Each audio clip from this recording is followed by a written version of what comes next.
Ladies and gentlemen, my name is Mark Skaggs. I'm the Vice President Executive Producer in charge of Lord of the Rings Battle for Middle-earth. And I want to welcome you to our demo today. Now, this is the demo that we showed in our booth at E3. Once the demo gets rolling, things move pretty quickly. So before we get started, I want to call your attention to three things. First off is the new interface for the game that we have, or lack thereof.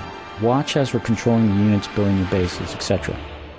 Second thing is unit emotions. This is a new innovation that we're doing to the RTS genre, trying to bring some real life to the creatures that you've seen in the Lord of the Rings films. And the third thing is what we call weapons on the battlefield. This is where trolls pick up trees to use as clubs, or Ents pull rocks out of buildings to use as weapons. Alright, with that, let's go ahead and get rolling with the demo. Now everything you're seeing here, while it's recorded for this playback to the net, is actually what we showed running real-time live at E3. So Battle for Middle-earth is more than just a real-time strategy game where you get to pick one of four sides and fight in epic battles that you see in all three Lord of the Rings films. It's really an opportunity for you to experience firsthand the locations, the magic, and the life that is Middle-earth. The power of the enemy is growing. The Eye of Sauron now turns to Gondor, the last free kingdom of men. So what we're looking at here right now is what we call our living world map. From here you get to see what's going on in Middle-earth, you get to choose which battles you fight, and more importantly, you get to choose which one of your persistent armies you take into battle. Today we're going to be playing the evil side, and you can see we're going to be attacking the White City of Minas Tirith. We've got an army to the south here indicated by the red banner. We want to take it up and start fighting in Minas Tirith. To do that, though, we're going to have to first fight the Gondor army here that's in the way.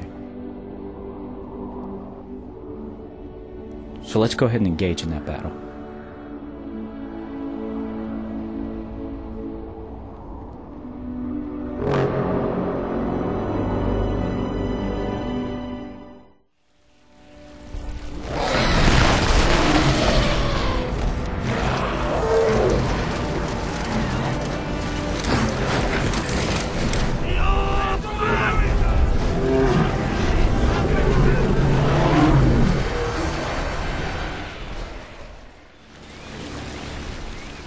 Alright, so here we are in lovely Ithilien.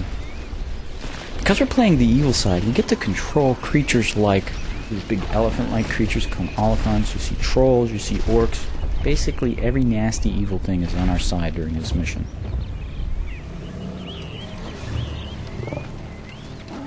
So here we are at our orc camp. And before we do any battles, let's go ahead and do a little build-up of our base and our forces. Now the first thing we're going to do is build up a troll cage here so we can make controls. Now I want you to look carefully as we're doing this building that the interface is new and different. Gone are the sidebar and the bottom bar you've seen in other RTS games, and we really have a context-sensitive interface here. Something new that we're introducing to the genre. Makes it easier for people who've never played this type of game to get in and start having fun right away. So we're watching the build-up of our resource building here, the slaughterhouse. You can see the orc there call the beast up into the hut. Now this guy really loves his job. Watch this.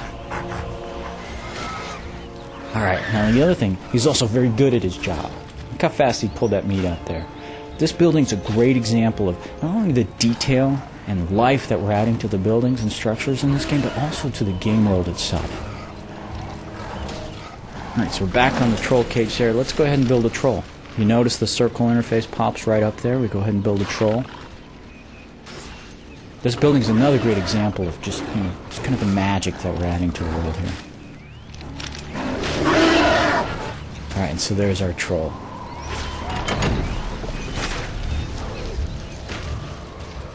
Now as we look across the camp more, we see some orcs here in a pit fight. We see some archers in the background watching, and we see some other orcs over here. They look like they're waiting for something. Ah, the Ents have arrived. Treebeard and his buddy Fur join the battle. You can see Treebeard pull a rock out of the side of the building there and throws it as a weapon.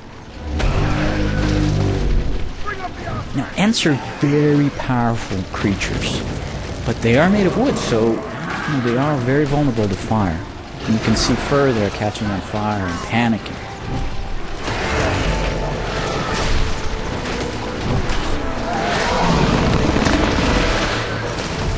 Okay, so they've taken out Fur. Now Treebeard's going to join the hand-to-hand fight there. And you can see him react differently. You see he's on fire. He's afraid.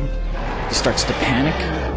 Now he's going to run to try to find some water to put himself out and do some self-healing. And there you go. We've got our archers cheering. They're happy. They've won the battle. It's another great example of the motions that we're adding to the world of Middle-earth and to the RTS genre. So let's go ahead and try to get our column moving. We know there's some Gondor forces in the area, so let's send some orcs out as scouts. Be ready! Let's move! Forward, men of Gondor! Alright, so there you go. Gondor soldiers take care of him pretty easily. They're happy, they're cheering. Let's see how he does against a troll who's going to pick up a tree and use it as a club.